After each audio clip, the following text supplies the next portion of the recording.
Hindi mo na ako nirerespeto? Pagkatapos kong maligo kahapon, may nakita ko nagpainit ng ulo ko. Yung kapatid kong bunso tinawag ako ng Chay. Hindi pwede sa akin yan, kailangan kong malaman kung bakit. Ay, Bakit mo ako tinatawag ng Chay? may chismis ako. Ano? Kaya lang, pauwi kasi ako muna lang mamaya. Wala akong load pala. Ano ba yan? Ang layo-layo naman yun. Ano naman kung uwi kang Bulalakaw? Wala lang, bakit? Palitan tayo ng chismis ko, load ko. Ano, Ay, deal? oo, sige. Magkano? Load muna. Oh, Wala akong tiwala eh. hindi, loloadan kita. Kilala kita. Bakit mo ako tinatawag ng Chay?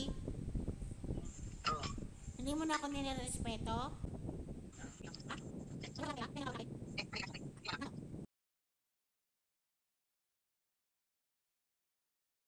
Paano mo nalaman? Oh, siyempre, saan ka pa magkakuha ng mga impormasyon din ng nanay mo?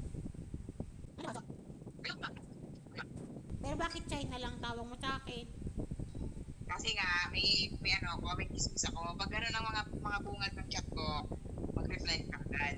Oo nga, akala ko kung ano na eh. Akala ko si mama nagchat-chat sa akin eh. Si mama at sila ate lang ang may karapatang tumawag sa akin ng Chay.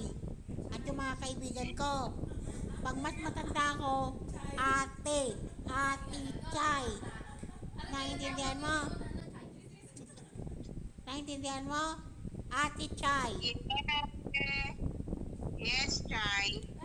Ay, salamat. Nakarating naman siya ng Bulalakaw na hindi ka naloloadan. Salamat bunso sa chismis.